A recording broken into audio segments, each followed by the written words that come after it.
Welcome to She Sells Radio. Well, I have to tell you, my friend, I am a huge super fan of today's guest, and you are going to see in just a moment how incredibly corny that is, but how true that statement is as well as we get into the interview today.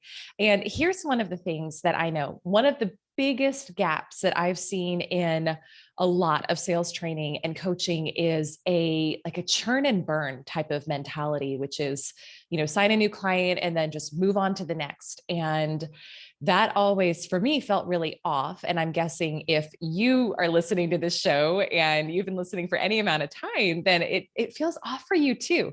And I've always felt like if we can create a customer and then turn them into what Chalene Johnson calls a lifer, it's less effort on our part. It's better customer experience, which in turn creates referrals and more long-term customer value. So win, win, win, win, win.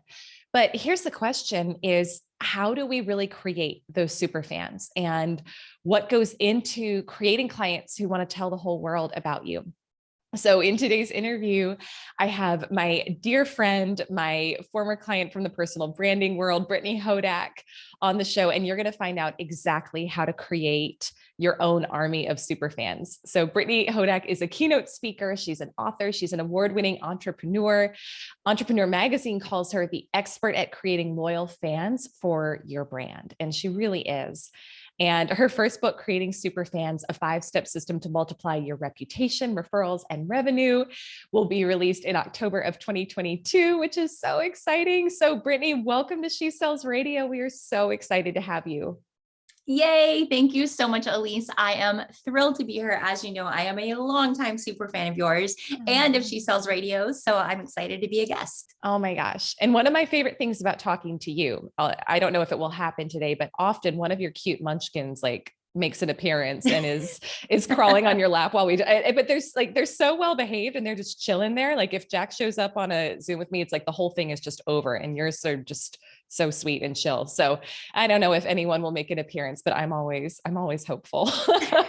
Well, hopefully they're having a Star Wars day with Dad over in the bonus room. So hopefully we won't be interrupted. But it's funny. I think at least my older one, Kato, who's 4 now, like he's such a performer. Like he'll just pretend that he's doing YouTube videos. And I keep telling my husband we have to record them and actually try to monetize them, because he'll just I'll walk in his room and he'll be like, okay, everybody, now we're going to do this. Now we're going to do this. And the other day I was walking by his room and I heard him say like and subscribe. And I was like, oh my gosh, this is a kid who watches too much YouTube, but hopefully we can monetize that soon. What were his first words? Like and subscribe. This is the children of our generation. This is so great. That is hilarious. I don't even know what my questions were for you anymore, because I'm just laughing over that. Okay, so until and speaking of it, I don't have my pants on. You don't have your pants on. No, don't be right back. We're good. I'll see you later. Bye. This is already my favorite interview I've ever done.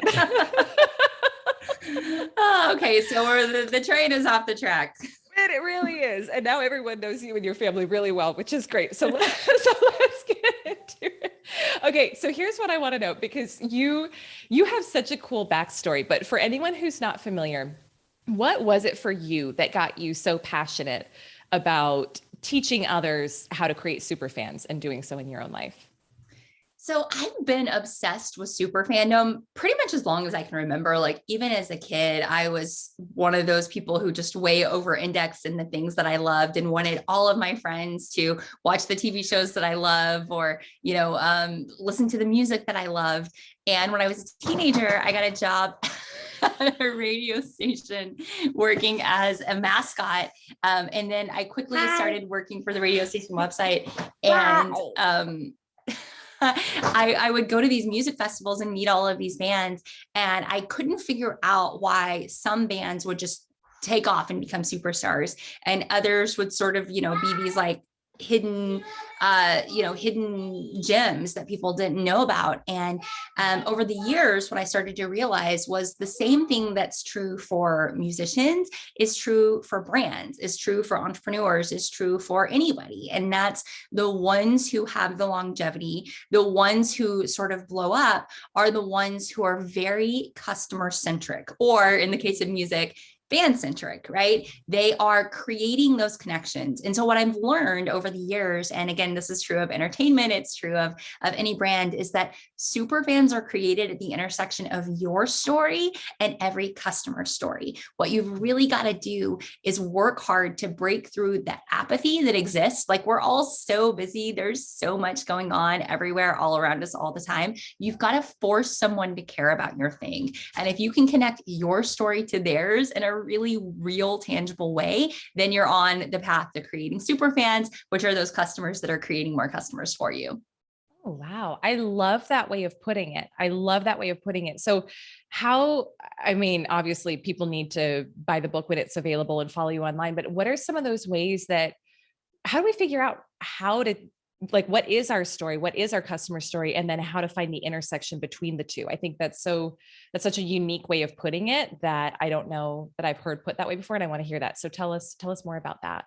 Yeah, well, so I have a 5-step framework that I like to talk about. And I am a fan of things being like easy to remember, because if something's not easy to remember, I won't do it. I'll forget. Like, as you have already seen a couple times in the past 5 minutes, like I'm always getting interrupted by like preschoolers and, Spider-Man masks. So it has to be. By the way, watch for everyone. I apologize for interrupting, but you got to go watch the YouTube of this interview. This is probably my best video interview ever.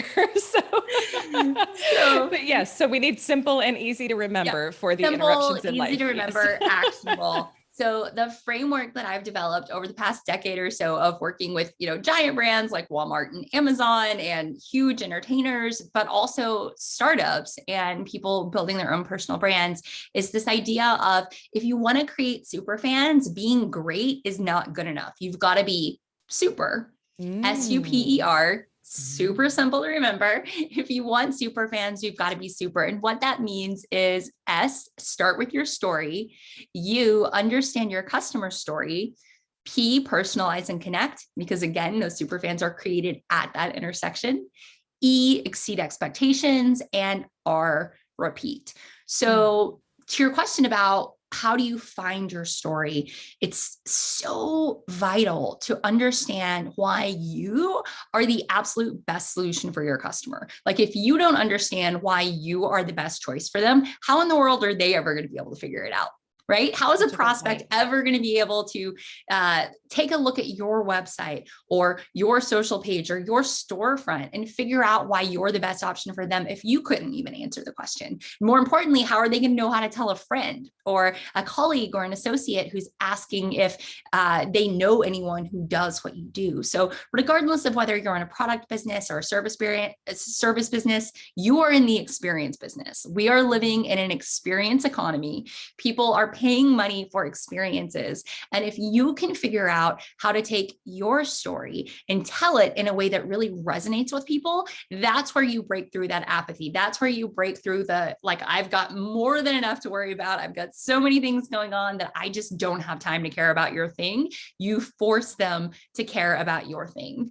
That's such a good point. And so here's my question, because we have a lot of people listening who are entrepreneurs, we have people listening in sales. So it runs the gamut. But if you're a personal brand and you're selling yourself, essentially, sometimes, and I'm kind of putting myself in our listeners' shoes, it can feel maybe harder to figure out, or maybe it's just not something we're naturally thinking about, because we tend to be humble. We tend to not want to brag about, ourselves. And so we may hold back from talking about why we're the best solution, or why we're absolutely the number one solution someone should work with. So how do we get past that, especially if we're a personal brand? Do you have any exercises or things that people can go through?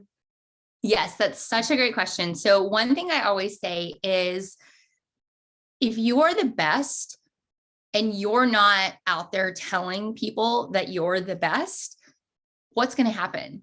your potential customers are going to end up working with someone who won't serve them as well as you could have served them, because that person who isn't going to do as good of a job as you could do is out there with a louder megaphone, or is out there with more self-confidence saying, hey, work with me, work with me, work with me. So it's kind of like a mindset shift of, if it feels like you're being, self-serving to go out there and say how great you are, put yourself in your customer's shoes. Don't they deserve to know that you're out there? Don't they deserve to know that you're waiting to change their lives in some way and give them what they're looking for? And the best way to do that is by sharing your story and creating content about your story. And, when I talk about getting really clear on your story, I talk about finding your own superpower, or your uniqueness, as Elise, I know you and I used to talk about a lot. And when you do that, what happens is all of a sudden, you're not trying to compete in 100 areas. You're not trying to say like, I'm the fastest and the cheapest and the best and the most fun and the most convenient. Like, find that one thing, right? Find your one thing. If you think about superheroes, none of them have all of the powers, right? Like, that's why we have the Avengers. That's why we have the Justice Leagues. It's like their powers combined, right? So think about what your one thing is. Like, maybe you're a Hulk, maybe you're an Iron Man, maybe you're a Spider-Man, but like, don't try to be everybody. So getting clear on your story, thinking about your origin story, why you love what you love, where you got to where you're at. One really great exercise that people can do to answer your question from a couple of seconds ago is, imagine you're a reality TV producer. Like, when you watch a reality show, whether it's, like a really campy guilty pleasure win, or even, just like a competition reality show, oftentimes there's like a backstory where the producer will say like, okay, well, this next contestant, and then they like go into their backstory. And it's always something that's so compelling that has all of these hooks to make people care. And the reason they care is because they see themselves in that story. There's a point of connection. It's their story connecting to your story. So imagine that you're a reality TV producer and you have 45 seconds to cast your backstory in a way that makes somebody care about what it is that you're doing, and understanding where you were, like how you grew up, or your background or your education, like how that led you to where you're at right now to be in a position to help them. And if you can think like that reality TV producer, if you can, cast yourself in a light that sort of connects the dots and makes it really easy for people to understand, they're going to remember your story, they're going to trust your story, and they're going to be that much more likely to share your story. That's so good. That is pure gold. So when we do that, am I understanding correctly? We're able to show that we're the best choice for our customer without even blatantly stating it all the time. It's like we're able to just demonstrate through our story that we understand them, that we get them because we've been where they've been. Is that what you're saying?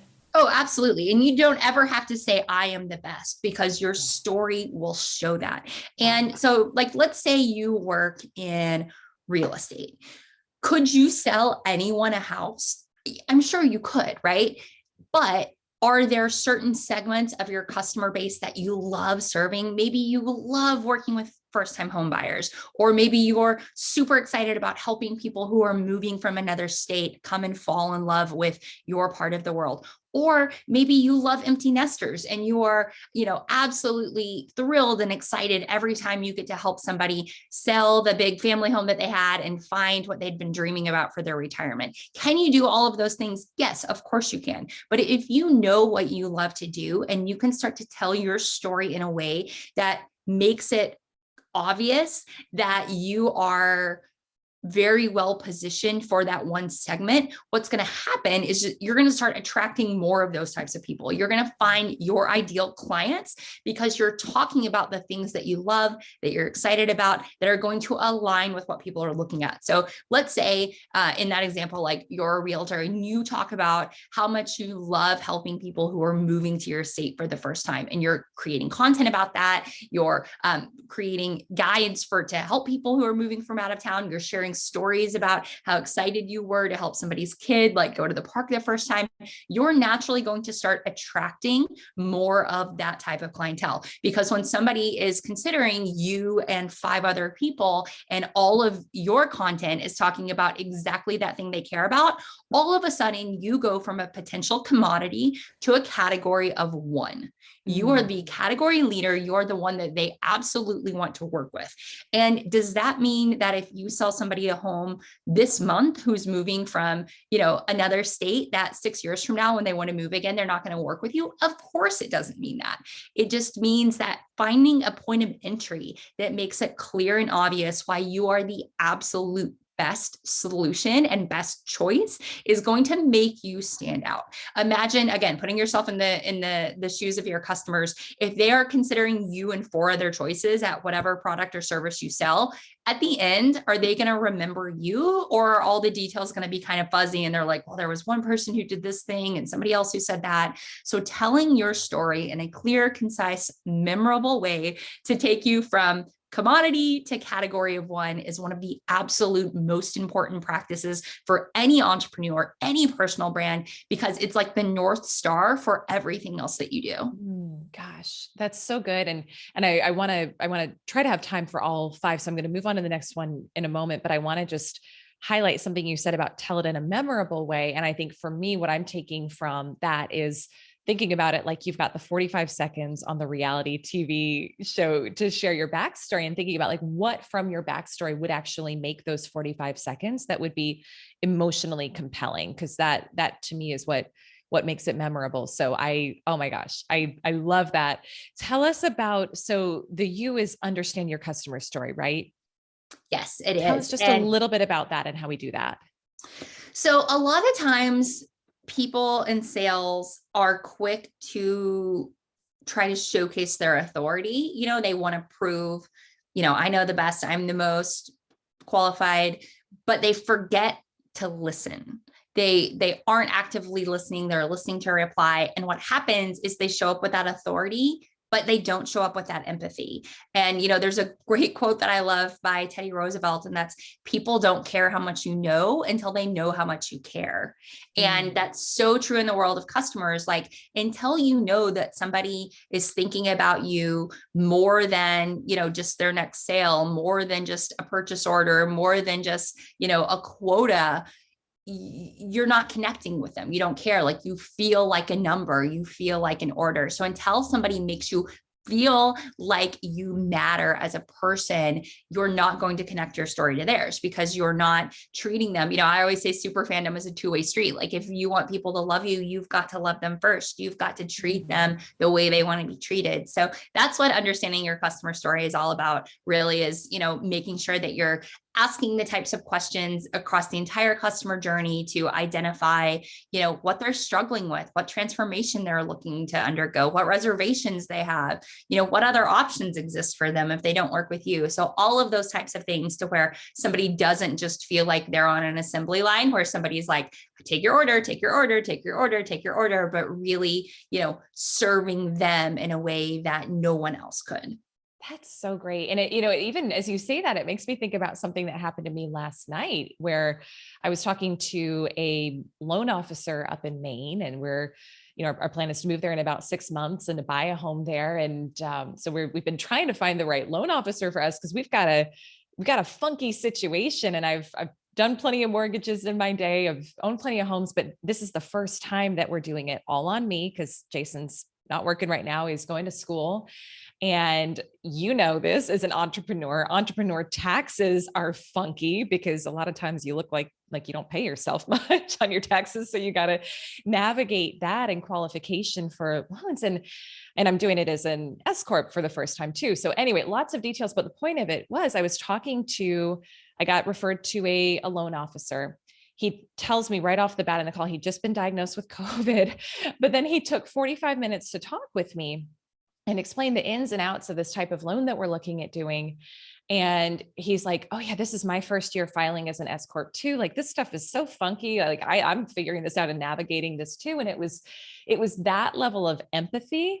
And that I talked to somebody else a few weeks before who was literally like, what are your numbers? I'm going to shoot you back a report and that's it. And it was no, I mean, this stuff sounds basic, but it was no personal interaction. It was no like wanting to get to know me. And that thing, I was like, this is my guy. Like, I know this guy is my guy because he took the time and he related to me. So I appreciate that you shared that, because I think that sometimes gets overlooked in sales. To your point, a lot of times it's about the authority and you being the expert, but it's really like, how do you make your customers feel about themselves? So thank you for sharing that. Yeah. And thank you for sharing your story. And, it's so true. Like, it's not rocket science, right? Like none of this is that complicated. It's simple, but it's not easy. If it was easy, everybody would do it. I was about a week and a half ago, I was going through the Chick-fil-A drive-through, and, anybody who's ever been to a Chick-fil-A drive-through in the South on a workday knows that it's like this carefully choreographed ballet with like dozens and dozens of cars and people. And even though Chick-fil-A like constantly has one of the longest wait times in restaurant surveys, like people don't mind because they know their order is going to be right. They know it's going to be great. And so as I was pulling up to the drive-through, there were two like teenage looking girls working, and I overheard one say to the other, "Those people at Taco Bell could never do what we do." And the girl was like, "Yeah, they couldn't." And I was like, "You girls are right. They couldn't." And they were both like so embarrassed that I'd overheard them because they clearly like weren't saying it to me. But they were so right. And I was like, that's like having that empathy, having the understanding of what your thing is and training your team to know that like they were right. Like the people at Taco Bell probably couldn't because they don't have that same level of, service mentality and service first and showing up to create an enjoyable experience for all of the customers. Oh, that's so good. That's so true. Okay. Tell us about P. What was the P? Okay, so P is personalize and connect. And we talked a little bit about already the importance of personalizing your approach and making everyone feel like an individual rather than, just another customer, just another number, like that LO who was like, "What are your numbers? Tell me your numbers." So personalize and connect is where the magic happens. Like that's where your story and theirs come together in a memorable, meaningful way. And for entrepreneurs and people who are building their personal brands, this is really where you can shine with the content that you're creating, whether it's on your social media or an own channel like a blog or a newsletter. Personalizing your outreach, treating everyone like an individual, having a unique spin on the way that you show up for all of your prospects and your customers, to really make them remember in every interaction why it is that they're so excited to have this relationship with you. Okay. I feel like this is going to be my favorite one. I feel like this and E, exceed expectations, are going to be my favorites because these are some, to me, the like simple things we can do in sales that make such a big difference. So what are some ways that you like, because I know you're the queen of this, you're so great at this, but what are some little things that you do to personalize along the way? So, one of the things that I pride myself on doing that is like, again, it's so easy and yet so few people do it, is following your customers' preferences. So for anybody out there who has never heard of the Platinum Rule, it's a great book by Dr. Tony Alessandra. So we all grew up with the Golden Rule, right? Which was treat others the way you want to be treated. And what he says is that's fine. But what's better is not to treat people the way you want to be treated. Treat them the way they want to be treated. That is the Platinum Rule. Treat people the way they want to be treated, because not everyone has the same preferences as you. Not everyone has the same life experiences, level of education, level of knowledge about what it is that you're doing. Like they don't know what they don't know about your thing. And they have things that are specific to them that matter in the way that you show up for them. So even if your preferred method of communication is email, if you've got 7 different clients and one of them wants to work with you through Instagram DM, and another one wants to text you, and somebody else wants to get on the phone with you, and somebody else is going to be I don't know, sending a carrier pigeon or whatever, like does it take a little bit more effort on your part to show up where everyone wants you to be? Yes. But is it worth it? Absolutely. Because what you're doing is showing your customer that they matter, that you care enough about them to meet them where they're at. And, I'm a keynote speaker. Like that's how I make the majority of my revenue is speaking. And I've had people book me for gigs through Instagram DM. I've had people book me through gigs like only on LinkedIn, right? Like people I've never even picked up a phone with who are paying me 5 figures to come to an event. And, would it be easier for me if everything was consolidated? Maybe, but like, am I going to get on Facebook Messenger and like go back and forth with anybody who wants to hire me for a gig? Of course I am, right? Not only because it's in my best interest, but also because it makes it that much easier for the person. So as part of your client onboarding or intaking, make sure you're asking your customers how they want to be treated. Those seemingly simple things like, how do you want to communicate, to things like when and how your billing happens. For some companies, it makes a huge difference of whether they get the invoice on the last day of the month or the first day of the following month. So little things like that you can customize and personalize. And then, also as part of this big umbrella of P is all about using appreciation and gratitude as a strategic differentiator. So showing up in ways to sort of surprise and delight people, personalizing what it is that you've got to send to them to make them feel special and to make them, feel like you care about them as an individual. So, but we don't have time to get into all of that. Oh my, I'm already like, okay, you're coming back on to talk through more of that, because that's all so good. And it's little things. And I love the tangible, just on your intake, ask, how do you prefer to be communicated with? And knowing that and having that information ahead of time, I know for me, I like sending voice memos, but I don't like listening to them. I like to see it all typed out. So when someone sends me a long voice memo, I feel like I usually procrastinate on listening to it, because it's just like, oh, I would rather just be able to see it really fast and process it. So they don't get a response as quickly usually. So that little thing is big. So I love that. Tell us about, and I feel like a lot of that will help exceed expectations, but what are some of the specifics, like maybe 1 to 2 of your best tips with the E of exceed expectations? So E is exceed expectations. And, I like to say that experience is everything, meaning, I said already, but we're living in an experience economy. People make decisions based on the experiences that they have. But here's the thing that people forget. Like people are like, yeah, experience is everything. Okay, I believe that. I buy into it. Everything is experience. Everything, every email that you send, every interaction that you have. I recently switched vets because I couldn't stand the voicemail message on my vet's answering service. So you had to you couldn't make an appointment online. You had to call. And this was like total 100% truth. This is the message. Thank you for calling. And then the name of the clinic. Yeah. For hours and directions, press 1. For prescription refills, press 2. For cremation and euthanasia, press 3. Oh, make an appointment, press 4. For all other needs, press 0. And the first time I heard it, I was like, what? Like I hung up and called back. I was like, surely I didn't just hear that right. And so what happened? Every single time I had to call to make an appointment for my vets, here I am, A, wondering like how many pets they're having to euthanize, and B, thinking about the fact that like, oh man, at some point, like my little guys aren't going to be here anymore, right? Like nobody wants to be in that mindset. So I literally switched vets and my husband was like, do you want to maybe just like ask the vet why maybe she hasn't thought about it. Maybe you should just say like, this is a really stupid message and you should change it. And I was like, no, because if they have the judgment to like somebody wrote that script, it was like a professional voiceover person with like an Australian accent. Like I know there's nobody Australian at the clinic. It's a small clinic. I was like, if they wrote that and then had somebody record it and then listen back to it and we're like, that sounds good.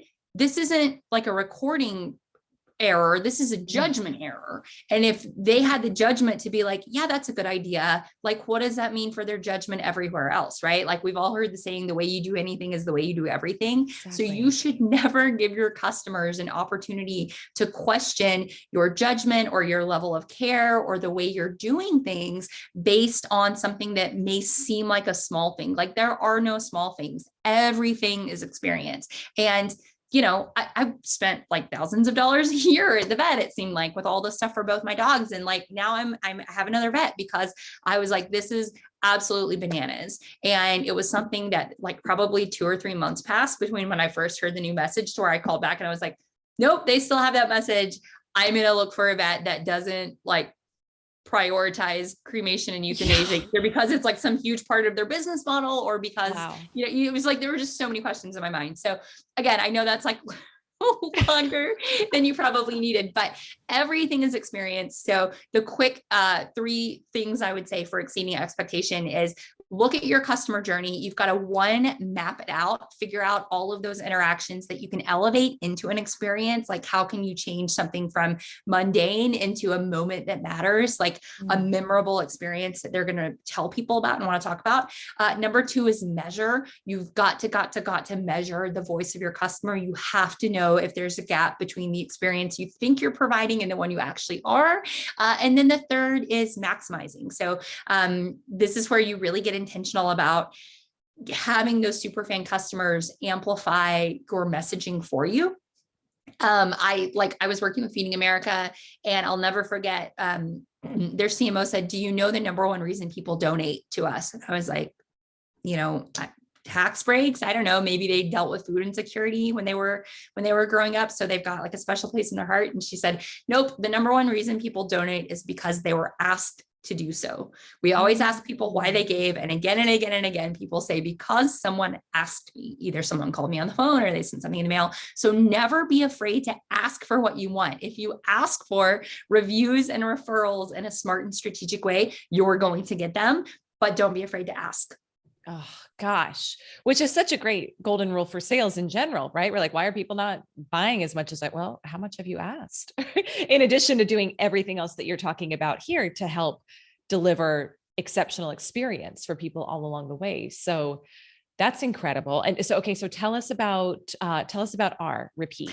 R is easy. R is just repeat. So it's, customer experience is not like a one and done. It's not something that you just like show up one time and then you're like, I gave them a great experience. Like, I'm set for life.